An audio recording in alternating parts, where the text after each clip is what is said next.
Good afternoon, New Haven! Good afternoon, New Haven!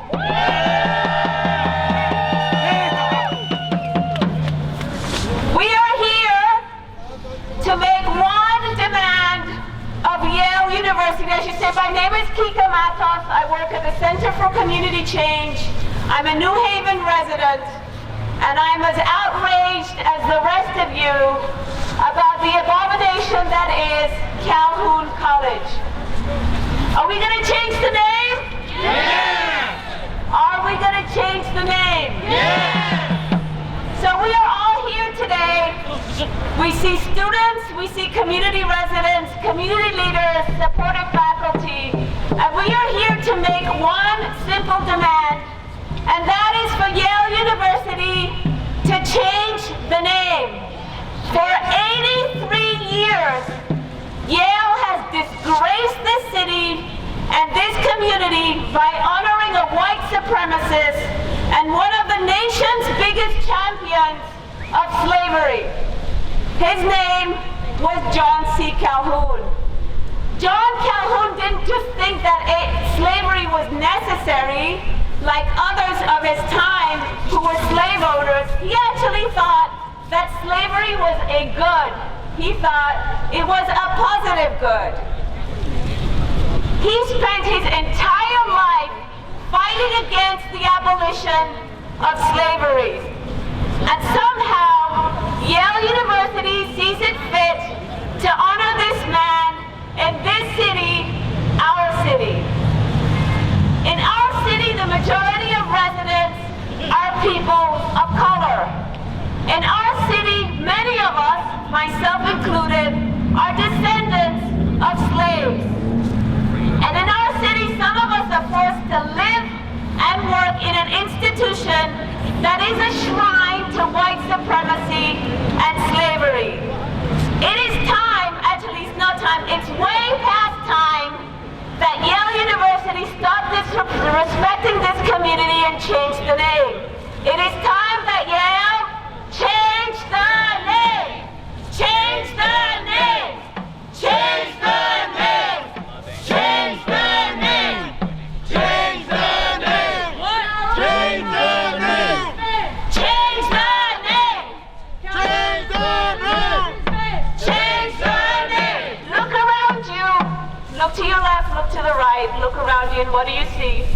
You see a rainbow of our community. You see people from all walks of life. You see students, you see professors, you see community leaders, you see young leaders. And we are all here for one reason, and that's to push and to prod and to urge Yale to change the name and to do the right thing. And we are not going to stop our efforts until Yale does the right thing. When Yale disrespects us, what do we do? Stand up, fight back. When Yale disrespects us, what do we do? When Yale disrespects us, what do we do? I didn't hear you. Let me try again. When Yale disrespects us, what do we do? Are we going to fight? Yes! All right, that was kind of pitiful. Let me try again. Are we going to fight? Yeah! Are we going to win? Yeah! Are we going to win? Yeah! Se puede! Sí se puede! I'm going to call on one of my sisters and one of the fiercest community leaders that there are in New Haven. Barbara Fair. Yeah.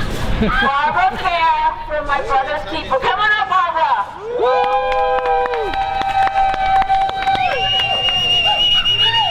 Hello, everybody who showed up today. Thank you so much for coming out and supporting this effort. It's been a long effort trying to get Yale to do the right thing. As Kika said, we are a community of people of color, and to be disrespected in such a way to honor a white supremacist, Yale should be ashamed. I don't know what it's going to take for them to change the name, but we will keep fighting until they do. What do we want? Justice! When do we want it? Now! What do we want? Justice! When do we want it? Now! What do we do when we're under attack? Stand up, fight back! What? Stand up, fight back! Last week. Stand Stand up, fight back! And that's what we're going to do, and hopefully Yale will listen to the community where it stands and where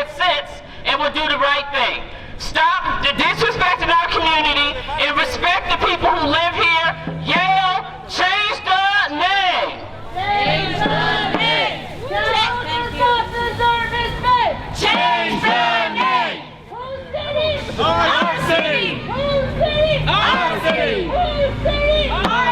Our city! I'm going to bring up next a young leader who is a counselor at LEAP. His name is Matt Tefada. Give him a warm reception. Come on up, man. Hey, I'm a colored person that go to school around here, and seeing that Yale, which is a school that a lot of people look up to, is doing something like, you know, choosing a person like Calhoun to name a college after, that's something that's a slap in the face for me. And, you know, that's a slap in the face for me, and I would love for the name to be changed because Calhoun, what Calhoun was saying back then, maybe it might have been impressive to people back then, but it's a new era, and we demand some change. That's right, that's right. Change the name. 83 years of racist shit. Change the name. Take out these racist window pins. Change the name. The next person I'm going to call to say a few words is a brother in the struggle, enamorado mucho por nosotros. He is another badass. His name is Edgar Sandoval, and he's with Unidad Latina en Acción. Come on up, Edgar. Thanks. Hello, everybody. We are here as Unidad Latina en Acción in support against any type or form of racism. I'm wearing this airplane because I like to honoring Corey Menifee. I am mad at him for what he did and inspired me to keep fighting for this. We're here because we know slavery as the main chain with the feet and hands, but modern slavery means working on the minimum wage, and even if you work with the minimum wage, in New Haven it's hard to get ends meet. So modern racism, it means traffic, child, and people across the borders. Modern racism to me is get kicked out of your residence because the owner of the property can raise the prices of the rent anytime they want because there's no regulations. Modern racism is being afraid to ask for your rights because you're afraid to get out of job because you from another country or dark skin. So as a member of the Unidad Latina, I'd like to thank everybody here, and I guess united we can never be divided. So change the name. Change the name. Change the name. 83 years of racist shit. Change the name. Yale victims are totally late. Change the name. Our next speaker is a professor of Yale University. He's been a big advocate of the Change the Name Coalition and was one of the people who stepped forward and fought hard on Corey Menifee's behalf, Charles Musser. And for those of you who can't hear very well, feel free to get closer. I will not bite you. Come on up, Charles. Thank you very much. So I'm here just as a Yale faculty member representing myself, but I do want to say that the Yale Faculty Senate voted 19-1 to change the name. So there's a lot of, this is an important issue that there's very strong feelings on among the Yale faculty. For a lot of us, I think something very important happened this summer when Corey Menifee did this courageous act and took a broom and cleaned this window of John C. Calhoun's 2 slaves. And I think it was important for all sorts of reasons, but one of them was certainly that what he made clear was that this is not just about changing the name of Calhoun College. It's about getting rid of a shrine, a monument to white supremacy. That the principles and ideas of John C. Calhoun are embedded in the very walls of that college, and that really makes this college unique, and is why this is a completely appropriate and necessary thing that we have to do, which is to change the name. The other thing that Corey did that I think was really important was he demonstrated that it was not only the faculty and the students for whom this was important, but for the people who work at the university as a whole, and in fact for New Haven residents, and that this is a fight that we all have to participate in. And it's interesting that just this week some Yale students were saying, that we can't keep on doing this semester after semester. We have other things, we have other parts of our lives. And so it's really important that the staff, that the employees, that the people who work in the kitchens and the custodial staff are coming forward, and that the people of New Haven are coming forward. So I just wanted to say a couple of other things about John C. Calhoun. That I don't understand why Yale would want him in some way to stand for what Yale represents. There's so many, Yale has very many moments in its history where it had a positive role to the end of slavery. And while John C. Calhoun was Senator of South Carolina, Yale professors were working with New Haven residents to maintain the freedom of Africans and Joseph Sankey from the Amistad. And I think it's really interesting, something we have to consider, how in New Haven we have schools named after the Amistad, we have streets and other things named after the Amistad, but as far as I know, at Yale University, which was very involved in that, there is nothing named after the Amistad. I can't help but think, in fact, that since the Amistad trials were happening at the very moment that John C. Calhoun was senator from South Carolina, that it would be a good thing, since Calhoun College is on the green, is the only college facing the green, that really this should be named Amistad College. Yay! But I want a couple more pieces of history. 113 Yale graduates died in the Civil War fighting to end slavery and fighting for a better world. Many more who fought on the side of the Confederacy. And I'm sure that those 113 people who sacrificed their lives must have rolled over in their graves when this building on the corner of College and Elm was named Calhoun College. And I'm also sure that when we change the name, that in fact they will be able to rest in peace. And so I think that's really important. The other thing, and the final thing I want to say in terms of the history of Yale and the end of slavery, was when the 13th Amendment to the U.S. Constitution went through Congress, all 2 senators and all 4 representatives for Connecticut voted for the 13th Amendment. And of those 4 congressmen, 2 were graduates of Yale College. And of the 2 senators, 1 actually went on to teach at Yale Law School. So Yale has really been involved on the other side of the fight, and this is what we have to make the administration embrace and understand. So, change the name. Is Barbara Tinney, my sister Barbara Tinney, anywhere?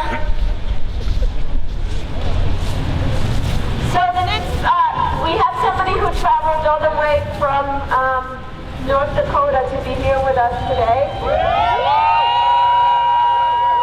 His name is Travis Harden. He's visiting from the Lakota tribe in South Dakota. And he just came back from a protest on Standing Rock Reservation. He's going to speak and he's also going to sing. Coming up, Travis. I'm glad to be here. Thank all of you for coming. The one thing about this Calhoun, he made the first motion under which president was that? Monroe. Under Monroe. He came up, he was the war secretary, and he wanted all Native Americans to move from the Mississippi east. All moved out. John Quincy tried to follow up by doing it peacefully. Well, but then when Andrew Jackson came in, he hated Indians and he wanted all of Florida and all the South to be rid of Indians, and that's where they came up with the Trail of Tears. And a lot of the people are all over in Oklahoma now. But I just wanted to, we're at the media isn't telling everybody what's really happening we call it our camp, it's called the Ochechi Sakui camp, water is life.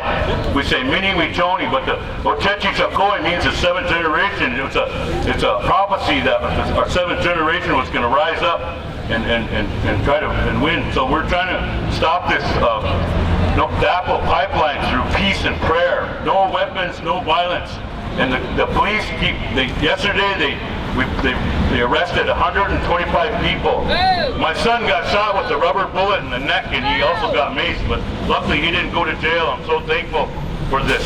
And anyway, we're going to stay there as long as we have to, even if we have to stay through the winter in sub-zero temperatures.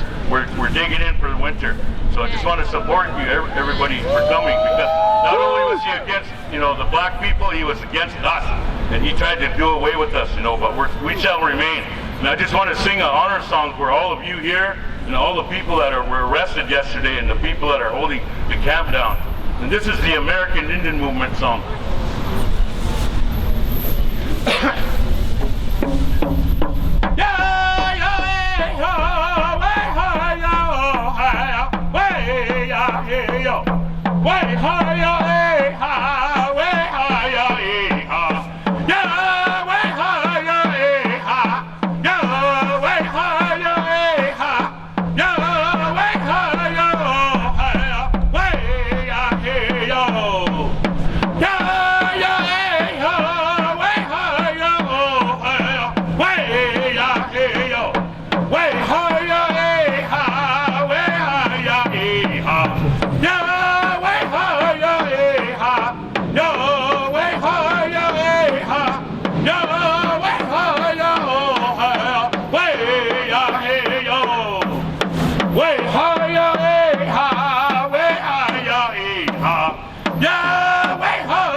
Amen. Many we Tony, water is life. Many we Tony, water is life. Many we Tony, water is life. Many we Tony, water is life. Many we Tony, water is life. Many we hey, yeah.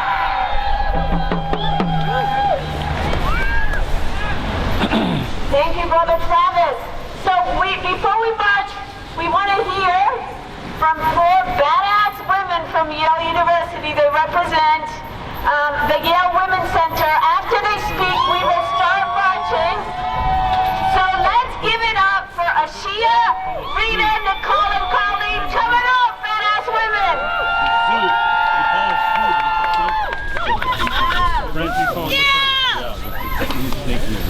Hi, we're women of color and students at Yale. And we just wanted to say that the Yale Women's Center stands against injustice everywhere. The Yale Women's Center stands in solidarity with the New Haven community and with Yale students who live in Calhoun. Calhoun is right across the street from the Women's Center. We have been making significant changes within the Women's Center to be more inclusive because we understand that feminism itself has its own racist history, and we feel like if we can undo that and we can learn from our past mistakes, so can Yale University.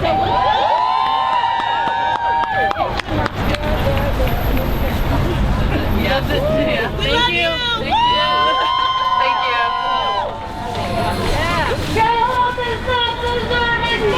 Change the name! Atheism, racist shit! Change the name! Yale's excuses are totally lame! Change the name! Make all these racist window things! Change the name! Whose city? Our city! Whose city? Our city! Our city! Whose city? Our city! All right, everybody! My name is Megan Fountain. I'm a graduate of Yale College. I'm an alumna. I've been out here outside of Calhoun almost every Friday asking Yale to change the name. Ever since Corey Menifee was on trial, that's when I joined this fight, and I'm going to be out here until Yale changes the name.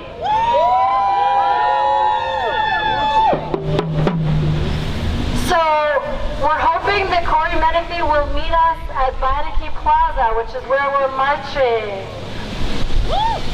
Corey's working right now, and we're really hoping he's going to meet us outside the office of President Salave.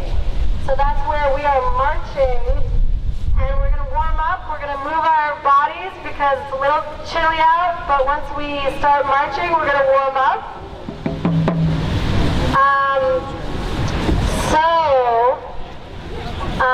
My friend Mojik here is going to help us kick off the march. In this country, except of course in the cases of prison which have led to the phenomenon we now know as mass incarceration.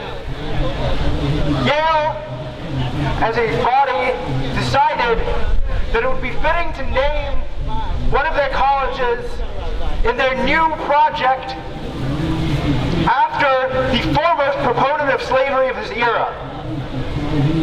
When Calhoun was named, the residential college project was just being born, and Yale was transitioning into the period of the institution that it likes to consider itself today.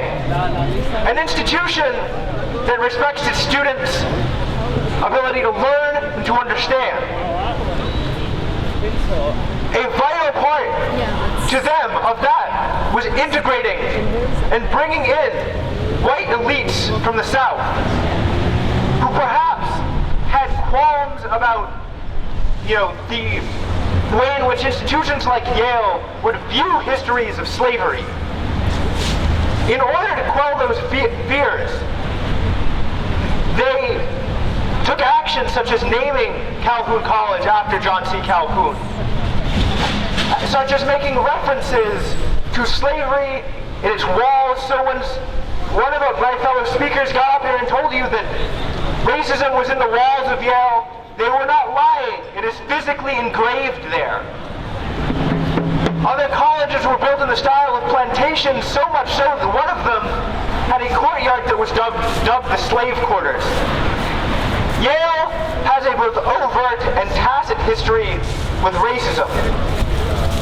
And as we've heard today, much to the contrary of so many news media and politicians, racism is alive and well.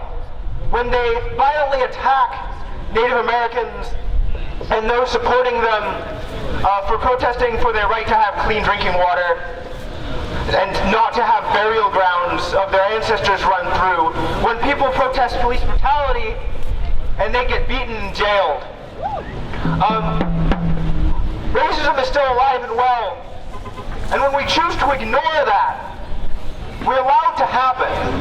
For as much as racism is overt in today's world, that which allows racism is the compliance of others with systems that are overtly racist. Even though Yale would have us believe that there is no political decision in deciding not to change the name, despite the fact that changing the name is one, by choosing not to write their history of embracing racism from the walls of their college, from the windows of their college, Yale stands with and tacitly allows that legacy to be continued. So I say, we march to the office of the president and give them a message that we no longer are willing to support the involvement of Yale with racism, that we seek to wipe out the vestiges of its tacit support from racism step by step. One step in this fight is removing the name of Calhoun from his place of honor as the name of one of Yale's residential colleges. Calhoun does not deserve his fame. Change the name. Calhoun does not deserve his fame. Change the name. 83 years of racist shame. Change the name. Okay, are we ready